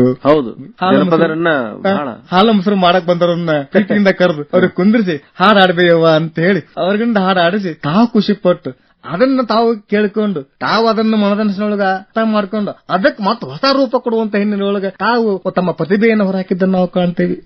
ಅವ್ರೆಷ್ಟ ಕವನಗಳನ್ನು ನೋಡಿದ್ರೆ ಪಕ್ಕ ಜನಪದ ಅನಿಸುತ್ತೆ. ಪಾತ್ರಗೀತಿ ಪಕ್ಕ ನೋಡಿದೇನೆ ಅಕ್ಕ ಅದನ್ನ ನೋಡಿದ್ರೆ ನಮ್ಗೆ ಅನಿಸ್ತದೆ ನಾವು ಸಣ್ಣರಿದ್ದಾಗ ಹಾಡ್ತಿದ್ದ ಹಾಡನೆ ಬಾಲ್ಯ ರೂಪದ ಹಾಡುಗಳನ್ನೇ ನನಗೆ ಅನಿಸ್ತದೆ. ಅಂದ್ರೆ ಅಷ್ಟೊಂದು ಜನಪದರ ಪ್ರಭಾವ ಬೇಂದ್ರೆಯವ್ರ ಮೇಲೆ ಸಾಕಷ್ಟು ಆಗಿದೆ. ಎಲ್ಲಾ ಕವಿಗಳ ಮೇಲೆ ಶಬ್ದಗಾರುಡಿಗೆ ಬೇಂದ್ರೆ ಆದ್ರೂ ಕೂಡ ಅವೆಲ್ಲ ತೆಗೆದಿದ್ದು ಜನಪದರಲ್ಲೇ. ಅದೇ ಇನ್ನು ಯಾಕೆ ಬರ್ಲಿಲ್ಲ ಬಾದಾಗ 3 ಸಲ ಬಂದು ಹೋಗವ ಕೈ ತುಂಬಾ ರೊಕ್ಕ ತುಂಬ ಹಿಡಿ ಅಣ್ಣ ನಮಗೆ ಎಷ್ಟು ಸಲೀಸಾಗಿ ನಮ್ ಜನಪದ ಹಾಡುವಂತ ಹಾಡಿನ ದಾಟಿನ ಐತಲ್ಲ, ಶೈಲಿ ಐತಲ್ಲ. ನೀವು ವಿಶ್ವವಿದ್ಯಾಲಯದೊಳಗೆ ಜನಪದ ಅಧ್ಯಯನವನ್ನು ಬೋಧಿಸ್ತೀರಿ, ನೀವು ಒಳ್ಳೆ ಹಾಡುಗಾರು ಕೂಡ. ಇನ್ನೊಂದು ಹಾಡು ಹೇಳ್ಬೋದಾ? ಅವಶ್ಯ ಸರ್. ಏನದು ಈಗ ನಮ್ಮ ಜನಪದರು ಯಾವುದೇ ಕಾರ್ಯವನ್ನು ಆರಂಭ ಮಾಡಬೇಕಾದ ಸಂದರ್ಭದಲ್ಲಿ ನಮ್ಮ ವಿಘ್ನೇಶ್ವರನ್ನ ಹಾಡುವಂತದ್ದು ನಾವು ಹೆಂಗ ಒಬ್ಬ ಜನಪದರು ಹೆಂಗ್ ಹಾಡ್ತಾರಪ್ಪ ಅಂದ್ರೆ ವಿಘ್ನೇಶ್ವರನ ಬಗ್ಗೆ ಮನೆ ಮಂದಿ ಕೂಡಿಕೊಂಡು ಕೊಲ್ಲಾರಿ ಹೂಡಿಕೊಂಡು, ಮನೆ ಮಂದಿ ಕೂಡಿಕೊಂಡು ಕೊಲ್ಲಾರಿ ಹೂಡಿಕೊಂಡು ಬಂದಿವ ಗಣಪಯ್ಯ ವರಬೇಡಲು, ಬಂದಿವ ಗಣಪಯ್ಯ ವರಬೇಡಲು. ದೇವರ ದೇವಾ ದೇವರ ದೇವಾ ಬುದ್ಧಿಗೆ ಮೂಲ, ದೇವರ ದೇವಾ ಗೌರಿಯ ವರಸುತನೆ, ದೇವರ ದೇವಾನಿ ಗೌರಿಯ ವರಸುತನೆ. ಬುದ್ಧಿಗೆ ಬಲು ಮುಂದು ಕಷ್ಟಗಳ ಕಳೆವಾತ, ಬುದ್ಧಿಗೆ ಬಲು ಮುಂದು ಕಷ್ಟಗಳ ಕಳೆವಾತ, ಕಷ್ಟಗಳ ಕಳೆವಾತ,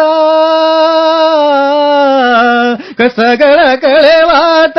ಶಾಂತಿ ನೆಮ್ಮದಿ ನೀಡಿ ನಮ್ಮನು ಹರಸಯ್ಯ, ಮನೆ ಮಂದಿ ಕೂಡಿಕೊಂಡು ಕೊಲ್ಲಾರಿ ಹೂಡಿಕೊಂಡು ಮನೆ ಮಂದಿ ಕೂಡಿಕೊಂಡು ಕೊಲ್ಲಾರಿ ಹೂಡಿಕೊಂಡು ಬಂದೇವ ಗಣಪಯ್ಯ ಬರಬೇಡಲು ಬಂದೇವ ಗಣಪಯ್ಯ ಬರಬೇಡಲು. ಡಾಕ್ಟರ್ ಹಜರೇ ಸಾಬ್ ಹುಸೇನ್ ಸಾಬ್ ನದಾಫ್ ಅವರೇ, ಬಹಳ ಸಂತೋಷ ಆಯ್ತು. ನೀವು ಈ ಕನಕದಾಸರ ಕೃತಿಗಳು ಜನಪದೀಯ ಅಧ್ಯಯನ ಮಾಡಿದಿರಿ, PhD ಪ್ರಬಂಧಕ. ಅಂದ್ರೆ ಕನಕದಾಸರ ಒಂದು ಶ್ರೇಷ್ಠತೆ, ಒಬ್ಬ ಶ್ರೇಷ್ಠ ದಾಸರಲ್ಲಿ ಒಬ್ರು. ಹೌದು, ಕನಕದಾಸರು. ಮತ್ತೆ ಅವರು ಬಹಳ ಮೇಧಾವಿಗಳು. ಅವರ ಮುಂಡಿಗೆಗಳನ್ನ ಓದ್ತಾ ಹೋದ್ರೆ ಅವ್ರು ಎಂತಹ ಮೇಧಾವಿಗಳು ಇದ್ದು ಅನ್ನೋದು ನಮ್ಗೆ ಗೊತ್ತಾಗ್ತದೆ. ಸವಾಲ್ ಹಾಕದಂತವ್ರು ಅವ್ರು ಬುದ್ಧಿವಂತ ಅಂದ್ಕೊಂಡವ್ರಿಗೆ ಮುಂಡಿಗೆ ಬರೆದ ಮೂಲಕ ಸವಾಲ್ ಹಾಕದಂತ ಬಹಳ ಮೇಧಾವಿ. ಕನಕದಾಸರ ಕುರಿತಂತೆ ತಾವೇನ್ ಹೇಳ್ತೀರಿ ಸರ್? ಕನಕದಾಸರು ನನಗೆ ದಾಸ ಪರಂಪರೆಯಲ್ಲಿ ಒಬ್ಬ ಶ್ರೇಷ್ಠ ಭಕ್ತನಾಗಿ, ಕವಿಯಾಗಿ, ದಾಸ ಪರಂಪರೆಯ ಸಿದ್ಧಾಂತವನ್ನು ಒಪ್ಪಿಕೊಳ್ಳುವ ಮೂಲಕವೂ ಪ್ರಶ್ನೆ ಮಾಡಿದಂತ ಒಬ್ಬ ಮೇಧಾವಿ. ಅಲ್ಲಿರುವಂತಹ ಹುಳುಕನ್ನು ಸಹ ಹೊರಗೆ ತಂದು ಇದು ಸರಿಯಲ್ಲ, ಸಮಾಜ ಸುಸಂಸ್ಕೃತವಾಗಿ ಸಮೃದ್ಧಿಯಾಗಿ ಎಲ್ಲರೂ ಖುಷಿಯಿಂದಿರಬೇಕಾಗಿತ್ತಂದ್ರೆ ಇಂತಹ ಕಾರ್ಯಚಟುವಟಿಕೆಗಳು ಸರಿಯಲ್ಲ ಅಂತ ಪ್ರಶ್ನೆ ಮಾಡಿ ಅದನ್ನ ಹೋಗಲಾಡಿಸೋಕ್ಕೂ ಸಹ ಪ್ರತಿಭಟನೆ ಮಾಡಿದಂತ ಶ್ರೇಷ್ಠತೆಯ ವಚನವನ್ನ ಅವರು ಧಿಕ್ಕರಿಸಿದ್ರು. ಹೌದು, ಅವರ ರಾಮದಾನ ಚರಿತ್ರೆಯನ್ನು ನೋಡಿಬಿಟ್ರೆ ರಾಮದಾನ ಚರಿತ್ರೆಯಲ್ಲಿ ಬರುವಂತ ರಾಗಿ ಮತ್ತು ಭತ್ತದ ವಾಗ್ವಾದ ಇದೆ ಅದನ್ನ ಕೇಳಿದ್ರೆ ಏನ್ ರೋಮಗಳು ನಾಟಕ ಅಷ್ಟೊಂದು ವಾಗ್ವಾದ. ಅಂದ್ರೆ ಆ ರೀತಿ ವಾಗ್ವಾದನ್ನು ರೂಪಿಸುವ ಮೂಲಕ ಸಮಾಜಕ್ಕೆ ಒಂದು ಸಂದೇಶ ಕೊಡ್ತಾ ಇದ್ದಾರೆ ಅವರು. ಎಲ್ಲರೂ ಬೇಕು. ಕೊನೆಗೆ ಆತ ಸಾಮಾನ್ಯ ನಾರಾಯಣನ ಮಾತಿನ ಮೂಲಕವೇ ಈ ಸಮಾಜದಲ್ಲಿ ಎಲ್ಲರೂ ಮುಖ್ಯನೇ, ರಾಗಿನೂ ಮುಖ್ಯನೇ, ಭತ್ತನೂ ಮುಖ್ಯನೇ ಅಂತ ಕೊನೆಯ ಆ ರಾಮದಾನ್ ಚಿತ್ರ ಕೊನೆ ಘಟ್ಟದಲ್ಲಿ. ಕನಕದಾಸರ ವಿಶಿಷ್ಟತೆ ಅಂದ್ರೆ ಅಜಾತ ಶತ್ರು. ಅವರು ಯಾರನ್ನೂ ನೇರವಾಗಿ ಬೈಲಿಲ್ಲ, ಯಾರನ್ನೂ ನೇರವಾಗಿ ಅಂದ್ರೆ ತೆಗಳಲಿಲ್ಲ. ಮತ್ತೆ ಖಂಡಿತವಾಗಿ ಕೂಡ ಒಂದು ಭಕ್ತಿ ಪಂಥದ ಮೂಲಕ ಶಿವ ಮತ್ತು ವಿಷ್ಣುವಿನ ಮಧ್ಯೆ ಒಂದು ಸಾಮರಸ್ಯವನ್ನು ಉಂಟು ಮಾಡ್ಲಿಕ್ಕೆ ಪ್ರಯತ್ನ ಮಾಡಿದ್ರು. ಹೌದು ಸರ್, ನಾವು ಶೈವರು, ನಾವು ವಿಷ್ಣು, ಇವರು ಶೈವರು ಮತ್ತು ವೈಷ್ಣವರು ಅನ್ನುವಂತ ವೈಷ್ಣವರು ಅನ್ನುವಂತ ಮೇಲು ಕೀಳು ಅನ್ನೋದು ಯಾಕೆ? ಹೌದೌದು, ಇಬ್ರು ಒಂದೇ ಅನ್ನೋದನ್ನ ಅದು ಪ್ರತಿಪಾದಿಸಿದ್ರು. ಆಮೇಲೆ ಅವರ ನಳಚರಿತೆ ಇರಬಹುದು, ಮೋಹನ ತರಂಗಿಣಿ ಇರಬಹುದು, ಅಂದ್ರೆ ಬಹಳ ಮೇಧಾವಿತನವನ್ನ ಅವರು ತೋರಿಸಿದ್ರು. ಚಲನಶೀಲತೆಯಿಂದ ಅವರು ಜಂಗಮ ಸಂಸ್ಕೃತಿಯಾಗಿ ಎಲ್ಲ ಕಡೆ ಹೋಗಿ ಹಾಡುಗಳನ್ನು ಹಾಡೋದ್ರ ಮೂಲಕ ನಮ್ಮ ಕೀರ್ತನೆಗಳಿಗೆ ಒಂದು ಸಂಗೀತವನ್ನು ಕೂಡ ಅಳವಡಿಸಿದ್ರು ಅವರು. ಹೌದು, ಎಷ್ಟು ಚಂದ ಜನರಿಗೆ ಆಕರ್ಷಕ ರೀತಿಯೊಳಗೆ ಕುಲವೆಂದೇ ಹೊಡೆದಾಡದಿರಿ, ನಿಮ್ಮ ಕುಲದ ಏನಾದ್ರೂ ಬಲ್ಲಿರ ಅವು ಹೆಂಗೆ ನಿಮ್ಗೆ ಕಾಣ್ತಾರೆ, ಹೆಂಗ ಒಬ್ಬ ದಾರ್ಶನಿಕನಾಗಿ ಕಾಣ್ತಾರೆ ನಿಮ್ಗೆ ಅವರು? ಸಮಾಜಕ್ಕೆ ಏನು ಸಂದೇಶ ನೀಡಬೇಕಾಗಿತ್ತಲ್ಲ ಆ ಸಂದೇಶವನ್ನು ನೀಡುವಲ್ಲಿ ಕನಕದಾಸರು ಒಬ್ಬ ಶ್ರೇಷ್ಠ ದಾರ್ಶನಿಕರು ಅಂತ ನಂಗೆ ಅನಿಸ್ತು. ಯಾಕಂದ್ರೆ ಅವ್ರು ಹೇಳ್ತಾರೆ, ಮಾನವ ಜನ್ಮ ಹುಟ್ಟು ಬರಬೇಕಾಗಿತ್ತಂದ್ರೆ ಹಂಗ ಸುಮ್ಮನೆ ಬಂತಿರಂಗಿಲ್ಲ. 80 ಕೋಟಿ ಜೀವರಾಶಿಗಳನ್ನು ದಾಟಿ ಈ ಭೂಮಿ ಮೇಲೆ ಮನುಷ್ಯ ಜೀವಿ ತಾಳೈತಿ. ಮತ್ತೆ ಈ ಮನುಷ್ಯ ಜೀವಿ ಪುಣ್ಯವಂತನಾಗಬೇಕಪ್ಪ ಅಂದ್ರೆ, ಸ್ವರ್ಗಕ್ಕೆ ಸೇರ್ಬೇಕಾಗಿತ್ತಪ್ಪ ಅಂದ್ರೆ ಈ ಸಮಾಜದಲ್ಲಿ ತಾನು ಮಾಡುವಂತ ಜವಾಬ್ದಾರಿತ ಕಾರ್ಯಗಳು ಬಹಳ ಮುಖ್ಯದವಲ್ರಿ. ಆ ಜವಾಬ್ದಾರಿತ ಕಾರ್ಯಗಳು ಏನೇನು ಎಂಬುದನ್ನ ಕನಕದಾಸರು ತಮ್ಮ ಕೀರ್ತನೆ ಮೂಲಕ ಹೇಳ್ಯಾರ, ಕೃತಿಗಳ ಮೂಲಕ ಹೇಳ್ಯಾರ. ಸಾಮಾಜಿಕ ಕರ್ತವ್ಯ ಪ್ರತಿಯೊಬ್ಬರಿಗೂ ಇರಬೇಕು ಅಂತ. ಆ ಅಜ್ಞಾನಿಗಳು ಹೆಂಗಿರ್ತಾರ ಅನ್ನೋದ್ರ ಬಗ್ಗೆ ತಮ್ಮ ವಚನಗಳು ಹೇಳ್ತಾರೆ. ಎಷ್ಟು ಚಂದ ಹೇಳ್ತಾರಪ್ಪ ಅಂದ್ರೆ, ಅಜ್ಞಾನಿಗಳು ಕೂಡ ಅಧಿಕ ಸ್ನೇಹಕ್ಕಿಂತ ಸುಜ್ಞಾನಿಗಳು ಕೂಡ ಜಗಳವೇ ಲೇಸು. ಹೌದು. ಈಗ ನಾವು ಶ್ರೇಷ್ಠ ಬುದ್ಧಿವಂತ ಜೊತೆಗೆ ನಾವು ತಿರಸ್ಕಾರ ಮಾಡಿದ್ರು ಸಹ ಅವ್ರ ಕಡೆ ದೂರ ಹೋಗಬಾರ್ದು. ಯಾಕಂದ್ರೆ ಅಲ್ಲಿ ಜ್ಞಾನ ಇದೆ, ಅವ್ರ ಕೊಟ್ಟ ಗುದ್ದಳಿಕೆ ನಾವು ಅಲ್ಲೇ ಇರಬೇಕು. ಈಗ ಕನಕದಾಸರ ಒಂದು ಕೃತಿಗಳಲ್ಲಿ ಜನಪದ ಅಂಶಗಳನ್ನ ತಾವು ಏನು ಕಂಡುಹಿಡಿದ್ರಿ? ಹೆಂಗಂದ್ರೆ ಕನಕದಾಸರು ಕೀರ್ತನೆ ರಚನೆ ಮಾಡುವ ಸಂದರ್ಭದಲ್ಲಿ ಇಲ್ಲಿಯ ನೆಲಮೂಲ ಸಂಸ್ಕೃತಿಯ ಅಂದ್ರೆ ಇಲ್ಲಿಯ ಮೂಲ ನಿವಾಸಿಗಳ ಜೀವನ ಪದ್ಧತಿಯನ್ನು ಕಂಡುವಂತವ್ರು. ಅಲ್ಲಿ ಆ ಮೂಲ ನಿವಾಸಿಗಳಾಗುವಂತ ತೊಂದರೆಗಳನ್ನ ಅನೇಕ ಕೀರ್ತನೆಯಲ್ಲಿ ಹೊರಹಾಕಿದ್ದಾರೆ. ಆ ಕೀರ್ತನೆ ರಚನೆ ಮಾಡುವ ಸಂದರ್ಭದಲ್ಲಿ ಒಗಟುಗಳನ್ನ, ಮೃಗಟ್ಟುಗಳನ್ನ ಅಥವಾ ಡೊಳ್ಳಿನ ಪದದ ಶೈಲಿಯ ಹಾಡುಗಳನ್ನ, ತ್ರಿಪದಿ ಶೈಲಿಯ ಹಾಡುಗಳನ್ನ, ಚೌಪದಿ ಶೈಲಿಯ ಹಾಡುಗಳನ್ನ ಬಳಸಿಕೊಂಡಿದ್ದಾರೆ. ಮತ್ತೆ ನಾವು ಮುಂಡಿಗೆಗಳನ್ನು ನೋಡಿದ್ರೆ ವರ್ಷಕತ್ತಿಂದ ಬರ್ತಾರೆ ನಾವು. ಒಗಟಿನ ರೂಪದ ಮುಂಡಿಗೆಗಳನ್ನ ನಾವು ಕಾಣ್ತೇವೆ. ಅಂದ್ರೆ ಒಗಟನ್ನ ಕೇಳಿದಂತ ಕನಕದಾಸರು, ಒಗಟು ಯಾವಾಗಲೂ ಅದು ಬುದ್ಧಿಜೀವಿಗಳ ಒಂದು ಸಾಹಿತ್ಯ. ಯಾರು ಬುದ್ಧಿವಂತಿರ್ತಾರೋ ಅವರು ಒಗಟನ್ನ, ಈಗ ನಮ್ಮ ಭಜನಾಪದಲ್ಲಿ ಸವಾಬ್ ಜಬನ್ ಅಂತ ಬರ್ತವೆ. ಯಾರು ಹೆಚ್ಚಿಗೆ ವೇದೋಪನಿಷತ್ತುಗಳನ್ನ, ನಮ್ಮ ಪೌರಾಣಗಳನ್ನ, ಮಹಾಕಾವ್ಯಗಳನ್ನ ಓದ್ಕೊಂಡಿರ್ತಾರೆ ಅವರು ಒಗಟನ್ನ ಬಿಡಿಸಲಿಕ್ಕೆ ಸಾಧ್ಯ. ಹರದೇಶ ನಾಗೇಶಿ ಲಾವಣಿಗಳಲ್ಲಿ ಬರ್ತಾರೆ ಸರ್. ಹರದೇಶ ನಾಗೇಶಿ ಅಂದ್ರೆ ಯಾರು ಎಲ್ಲಾ ರೀತಿಯ ನಮ್ಮ ಸಾಂಸ್ಕೃತಿಕ ಪರಂಪರೆಯ ಇತಿಹಾಸವನ್ನು ತಿಳ್ಕೊಂಡು ಅಲ್ಲಿ ಬರುವಂತಹ ಸಾಹಿತ್ಯಿಕ, ಆಧ್ಯಾತ್ಮಿಕ ಮತ್ತು ಅನೇಕ ಬಗೆಯ ಪೌರಾಣಿಕತೆಗಳನ್ನು ಯಾರು ಓದ್ಕೊಂಡಿರ್ತಾರ ಅವರು ಮಾತ್ರ ಆ ಸವಾಲನ್ನು ಹೊಡಿಲಿಕ್ಕೆ ಸಾಧ್ಯ. ಹಾಗೆ ಕನಕದಾಸರ ಕೃತಿಗಳಲ್ಲಿ ಜನಪದೀಯ ಅಂಶಗಳು ನಿಮ್ಗೆ ಕಾಣ್ತಾವೆ. ಹೌದು, ಆ ರೀತಿಯ ಅಂಶಗಳನ್ನು ನಾನು ವರ್ಗೀಕರಣ ಮಾಡಿಕೊಂಡು ಒಂದು ಅಧ್ಯಾಯವನ್ನ ಅದಕ್ಕೆ ಮೀಸಲಿಟ್ಟು ಅದರಲ್ಲಿ ಮತ್ತ ಭೌತಿಕ ಜಾನಪದ, ಮೌಖಿಕ ಜಾನಪದ, ಕ್ರಿಯಾತ್ಮಕ ಜಾನಪದ ಅಂತ ಮಾಡಿಕೊಂಡು, ಭೌತಿಕ ಜಾನಪದದಲ್ಲಿ ವಸ್ತುಗಳು, ಉಡುಗೆ ತೊಡುಗೆಗಳು, ಆಹಾರ ಪಾನೀಯಗಳು, ಮೌಖಿಕ ಸಾಹಿತ್ಯದಲ್ಲಿ ಜನಪದ ತ್ರಿಪದಿಗಳು, ಚೌಪದಿಗಳು, ಡೊಳ್ಳಿನ ಪದ, ಗೀಗಿ ಪದ, ಲಾವಣಿ, ಲಾವಣಿ, ಲಾಲಿಪದ, ಇವನ್ನೆಲ್ಲ ಒಗಟು, ಅಂದ್ರೆ ಒಟ್ಟಾರೆಯಾಗಿ ನೀವು ಜನಪದ ಅಧ್ಯಯನ ಮಾಡಿದ್ರಿ. ಕನಕದಾಸರ ಕೃತಿಗಳನ್ನು ಕೂಡ ತಾವು ಅಭ್ಯಾಸ ಮಾಡಿದ್ರಿ. ಯಾವ್ದು ನಿಮಗೆ ಒಂದು ಕೀರ್ತನ ಬಹಳ ಇಷ್ಟ ಆಗಿರುವಂತದ್ದು? ನಮ್ಮ ಕನಕದಾಸರ ಕೀರ್ತನೆಯಲ್ಲಿ ಬಹಳ ಇಷ್ಟವಾದಂತದ್ರಪ್ಪ ಅಂದ್ರೆ ವೆಂಕಟೇಶ್ ಕುಮಾರ್ ಅವ್ರು ಹಾಡ್ತಾರ ನೋಡ್ರಿ, ಬಹಳ ಚಂದ ಹಾಡ್ತಾರ ಅವ್ರು. ತೊರೆದು ಜೀವಿಸಬಹುದೇ ಹರಿ ನಿನ್ನ ಚರಣಗಳ, ತೊರೆದು ಜೀವಿಸಬಹುದೇ ಹರಿ ನಿನ್ನ ಚರಣಗಳ, ಬರಿದೆ ಮಾತೆ ಕಿನ್ನು ಬರಿದೆ ಮಾತೆ ಕಿನ್ನು ಅರಿತು ಪೇಳುವೆ ನಯ್ಯ, ಬರಿದೆ ಮಾತೆ ಕಿನ್ನು ಅರಿತು ಪೇಳುವೆ ನಯ್ಯ. ಡಾಕ್ಟರ್ ಹಜರೆ ಸಾಬ್ ಹುಸೇನ್ ಸಾಬ್ ನದಾಫ್ ಅವರೇ, ನೋಡಿ ಇಲ್ಲಿ ತನಕ ಒಂದು ಕನ್ನಡ ಸಾಹಿತ್ಯದ ಒಂದು ಒಳ ಹೊರಗನ್ನ ನಾವು ತಕ್ಕ ಮಟ್ಟಿಗೆ ನಿಮ್ಮ ಒಂದು ಸಮ್ಮುಖದೊಳಗೆ ಚರ್ಚೆ ಮಾಡಿದಂಗಾತು. ಬಹಳ ಸಂತೋಷ ಆಯ್ತು. ಕನ್ನಡ ಭಾಷೆಯ ಬೆಳವಣಿಗೆಗೆ ತಮ್ಮಂತ ಉಪನ್ಯಾಸಕರ ಕೊಡುಗೆ ಬಹಳ ಅಭೂತಪೂರ್ವವಾಗಿರುವಂತದ್ದು. ಸಾಕಷ್ಟು ತಾವು ಕನ್ನಡ ಮತ್ತು ಜಾನಪದ ವಿಭಾಗ ಕರ್ನಾಟಕ ಜಾನಪದ ವಿಶ್ವವಿದ್ಯಾಲಯ ಗುಟ್ಗೋವಿ ಸಿಗ್ಗಾವಿ ಹಾವೇರಿ ಹತ್ರ ಇರುವಂತದ್ದು, ಅಲ್ಲಿ ಬೋಧನೆ ಮಾಡ್ತೀರಿ. ಅಂದ್ರೆ ಈಗಿನ ತಾವು ನೋಡಿದ ವಿದ್ಯಾರ್ಥಿಗಳು ನೋಡ್ತಾ ಇದ್ದಾಗ ಕನ್ನಡ ಭಾಷೆಯನ್ನು ಉಳಿಸಿ ಬೆಳೆಸುವಂತ ಜವಾಬ್ದಾರಿ ಈಗಿನ ಒಂದು ಪೀಳಿಗೆಯ ಮೇಲೆ ಬಹಳ ಅದ. ಮುಂದಿನ ಪೀಳಿಗೆಗೆ ಕನ್ನಡ ಭಾಷೆಯನ್ನು ತೆಗೆದುಕೊಂಡು ಹೋಗಬೇಕು. ಕನ್ನಡ ಭಾಷೆ ಈಗ ಸಾಕಷ್ಟು ಸೊರಗ್ತಾ ಇದೆ, ಓದೋ ಜನ ಕಡಿಮೆ ಆಗಿದ್ದಾರೆ. ಮತ್ತೆ ಆ ಓದುವಿಕೆಯನ್ನ ಜಾಸ್ತಿ ಮಾಡಬೇಕು. ಮತ್ತೆ ಹೇಗೆ ಕನ್ನಡ ಭಾಷಾಭಿಮಾನಿಗಳನ್ನ ಜಾಸ್ತಿ ಆಗಬೇಕು ಅಂತಂದ್ರೆ ಉಪನ್ಯಾಸಕರ ತಮ್ಮಂತ ಒಂದು ಮಹನೀಯರ ಕೊಡುಗೆ ಯಾವ ರೀತಿ ಅವಶ್ಯಕತೆ ಇದೆ ಈಗ? ನಿಜವಾಗಲೂ ಕನ್ನಡ ಭಾಷೆ ಉಳಿದು ಬೆಳೆಯುವಲ್ಲಿ ನಮ್ಮಂತ ಪ್ರತ್ಯೇಕ ಕರ್ತವ್ಯ ತುಂಬಾ ಇದೆ. ಯಾಕೆ ತುಂಬಾ ಇದೆ ಅಂದ್ರೆ ಈಗಿನ ಯುವ ಪೀಳಿಗೆಯಲ್ಲಿ ಉದ್ಯೋಗದ ಚಿಂತೆ ಬಹಳ ಇದೆ. ಅದರಲ್ಲಿ ಕಂಪ್ಯೂಟರ್ ಶಿಸ್ತು ಬಂದ ಮೇಲೆ ಉದ್ಯೋಗವನ್ನೇ ಮುಖ್ಯವಾಗಿ ಮಾನದಂಡ ಓದಲಿಕ್ಕೆ ಬರ್ತಾರೆ. ಈಗ ಶಾಲಾ ಕಾಲೇಜುಗಳಲ್ಲಿ ಪ್ರವೇಶ ಪಡೆದುಕೊಳ್ಳುವುದು ನಾನು ಓದಿದ ತಕ್ಷಣ ಏನಾದ್ರೂ ಒಂದು ನೌಕರಿ ತಗೋಬೇಕನ್ನೋ ಒಂದು ಉದ್ದೇಶದಿಂದ. ಹಾಗೆ ನಾವು ಆಲೋಚನೆ ಮಾಡಿದ್ರೆ ಕನ್ನಡ ಓದಿಕೊಂಡಂತಹ ವಿದ್ಯಾರ್ಥಿಗಳ ಉದ್ಯೋಗದಲ್ಲಿ ನಾವು ತುಂಬಾ ಪ್ರಯತ್ನಶೀಲರಾಗಿ ಕಾರ್ಯ ಮಾಡಬೇಕಾಗಿದೆ. ಸರ್ಕಾರಕ್ಕೂ ನಾವು ಈ ರೀತಿಯ ಒಂದು ಸಂದೇಶವನ್ನು ಕೊಟ್ಟು ನೀವು ಯಾವುದೇ ಹುದ್ದೆಯನ್ನ ತುಂಬಿಕೊಳ್ಳುವಾಗ ಕನ್ನಡ ಮಾಧ್ಯಮದಲ್ಲಿ ಓದಂತವರಿಗೆ ಹೆಚ್ಚಿನ ಮೀಸಲಾತಿಯನ್ನ ಕಲ್ಪಿಸಿಕೊಡ್ರಿ. ಅಲ್ಲದೆ ಎಲ್ಲೆಲ್ಲಿ ಕನ್ನಡ ವಿಭಾಗಗಳಿದಾವೆ, ಎಲ್ಲೆಲ್ಲಿ ಕನ್ನಡ ಶಾಲೆಗಳಿದಾವೆ ಅವುಗಳನ್ನ ದಷ್ಟಪುಷ್ಟವಾಗಿ ಬೆಳೆಯುವ ಹಾಗೆ ಯೋಜನೆಯನ್ನು ರೂಪಿಸಿಕೊಳ್ಬೇಕು. ಮತ್ತೆ ಕನ್ನಡ ಶಾಲೆಗಳಿಗೆ ಬೋಧನೆ ಮಾಡುತ್ತಿರುವಂತಹ ಶಿಕ್ಷಕರಿಗೆ ಕೊರತೆ ಆಗದ ಹಾಗೆ ಅವರಿಗೆ ಕಾಲಕಾಲಕ್ಕೆ ನೇಮಕಾತಿ ಮಾಡ್ಕೋಬೇಕು. ಹಾಗೆ ಯಾವುದೇ ಕಂಪನಿಗಳು ಕರ್ನಾಟಕದಲ್ಲಿ ಬಂದ್ರೆ, ಯಾವುದೇ ಸಂಸ್ಥೆ ಕರ್ನಾಟಕದಲ್ಲಿ ಬಂದು ತನ್ನ ಉದ್ಯೋಗವನ್ನು ಆರಂಭ ಮಾಡಿದ್ರೆ ಆ ಸಂಸ್ಥೆಯಲ್ಲಿ ಕನ್ನಡಿಗರಿಗೆ ಪ್ರಾತಿನಿಧ್ಯವನ್ನು ಕೊಡಬೇಕು. ಅದಕ್ಕಾಗಿ ಒಂದು ಮೀಸಲಾತಿಯನ್ನು ಇಟ್ಟರು ನನಗೆ ಸಂತೋಷ. ಅಷ್ಟು ಬದ್ಧವಾಗಿ ತಿಳ್ಕೊಂಡ್ರೆ ಕನ್ನಡ ಓದ್ಕೊಂಡಂತವರಿಗೆ ಅಥವಾ ಕನ್ನಡವನ್ನ ಮಾತುಕತೆಗಳು ಕಂಪನಿಯಲ್ಲೇ ನಡೀಲಿಕ್ಕೆ ಸಾಧ್ಯ ಆಗ್ತದೆ. ಅಂದ್ರೆ ನಾವು ಕನ್ನಡವನ್ನ ಒಂದು ಉದ್ಯೋಗದ ಭಾಷೆಯನ್ನಾಗಿ ಕಟ್ಟಿಕೊಳ್ಳಲಿಕ್ಕೆ ಪ್ರಯತ್ನ ಪಟ್ಟರೆ ಮಾತ್ರ ಇಂದಿನ ಸಂದರ್ಭದಲ್ಲಿ ಕನ್ನಡ ಉಳಿಯಲಿಕ್ಕೆ ಸಾಧ್ಯ. ಬಹಳ ಸಂತೋಷ. ನಿಮ್ಮ ಒಂದು ಹಾರೈಕೆಗಳು ನಿಜವಾಗ್ಲಿ. ಉದ್ಯೋಗ ಪರ್ವದಲ್ಲಿ ಕನ್ನಡ ಭಾಷೆ ಉಳಿದು ಬೆಳೆದು ಬರಬೇಕು. ಸರ್ಕಾರಿ ಕೆಲಸಗಳೊಳಗೆ ಕನ್ನಡ ಭಾಷೆ ಬರಬೇಕು. ಯಾವುದೇ ಉದ್ಯೋಗದಲ್ಲಿ ಕೂಡ ಸಂವಹನವನ್ನ ಮೌಖಿಕವಾಗಿ ಆಗ್ಲಿ ಬರವಣಿಗೆ ಮೂಲಕವಾಗಿ ಆಗ್ಲಿ ಕನ್ನಡದಲ್ಲಿ ಮಾಡಲಿಕ್ಕೆ ಪ್ರಯತ್ನ ಮಾಡಬೇಕು. ಅಂದ್ರೆ ಮಾತ್ರ ಕನ್ನಡ ಭಾಷೆ ಉಳಿಲಿಕ್ಕೆ ಸಾಧ್ಯ. ಬಹಳ ಸಂತೋಷ. ಇವತ್ತಿನ ಸಾಹಿತ್ಯ ಸೌರಭ ಕಾರ್ಯಕ್ರಮದೊಳಗೆ ಡಾಕ್ಟರ್ ಹಜರೆ ಸಾಬ್ ಹುಸೇನ್ ಸಾಬ್ ನದಾಫ್ ಅವರೇ ತಮ್ಮ ಮನೋಜ್ಞವಾದ ಒಂದು ಜ್ಞಾನದಿಂದ ಜೊತೆಗೇನೆ ಒಂದು ಹಾಡುಗಳಿಂದ ಜನಮಾನಸಕ್ಕೆ ಹತ್ತಿರ ಆದ್ರಿ. ನಮ್ಮ ಕೇಳುಗರು ಬಹಳ ಇಷ್ಟಪಟ್ಟಿರ್ತಾರೆ. ಧನ್ಯವಾದ. ನಮ್ಮ ಈ ಒಂದು ಕಾರ್ಯಕ್ರಮದೊಳಗೆ ಸಾಹಿತ್ಯ ಸೌರಭ ಕಾರ್ಯಕ್ರಮದೊಳಗೆ ಇಲ್ಲಿ ತನಕ ದೀರ್ಘವಾಗಿ ಕನ್ನಡ ಸಾಹಿತ್ಯದ ಒಳಹೊರಗನ್ನ ಕುರಿತು, ವಿಶೇಷವಾಗಿ ಜನಪದರ ಕೊಡುಗೆಯನ್ನ ಕುರಿತು ನಾವು ಚಿಂತನೆ ಮಾಡಿದ್ವಿ. ನಮ್ಮೆಲ್ಲ ಆತ್ಮೀಯ ಕೇಳುಗರ ಪರವಾಗಿ ನಿಮಗೆ ಹೃತ್ಪೂರ್ವಕ ಅಭಿನಂದನೆಗಳು. ಈ ಒಂದು ಚಿಂತನೆಯಲ್ಲಿ ಹೀಗೆ ಮುಂದುವರಿಬೇಕು. ಜನಪದರು ಕೊಡುಗೆ ಏನಿದಲ್ಲ ಅದು ಯಾವಾಗಲೂ ಸ್ಮರಣೀಯವಾಗಿರಬೇಕು. ಕನ್ನಡ ಭಾಷೆಯ ಒಂದು ಅಭಿವೃದ್ಧಿಗೋಸ್ಕರ ಜನಪದರ ಸಹಕಾರವನ್ನು ತೆಗೆದುಕೊಳ್ಬೇಕು. ಜನಪದರೊಳಗೆ ಸದಾ ಕನ್ನಡ ಚಲನಶೀಲವಾಗಿರಬೇಕು ಅಂತ ಆಶಿಸ್ತಾ ನಮ್ಮೆಲ್ಲ ಆತ್ಮೀಯ ಕೇಳುಗರ ಪರವಾಗಿ ಮತ್ತೊಮ್ಮೆ ತಮಗೆ ಹೃತ್ಪೂರ್ವಕ ಅಭಿನಂದನೆಗಳು, ಧನ್ಯವಾದಗಳು. ಡಾಕ್ಟರ್ ಹಜರೆ ಸಾಬ್ ಹುಸೇನ್ ಸಾಬ್ ನದಾಫ್ ಅವರೇ, ನಮಸ್ಕಾರ. ನಮಸ್ಕಾರ ಸರ್, ಧನ್ಯವಾದ. ಇದುವರೆಗೂ ಉಪನ್ಯಾಸಕ ಡಾಕ್ಟರ್ ಹಜರೆ ಸಾಬ್ ನದಾಫ್ ಅವರೊಂದಿಗೆ ಮಾತುಕತೆ ಕೇಳಿದಿರಿ. ಕಾರ್ಯಕ್ರಮ ಪ್ರಸ್ತುತಿ ಶರಣಬಸವ ಚೋಳಿನ್.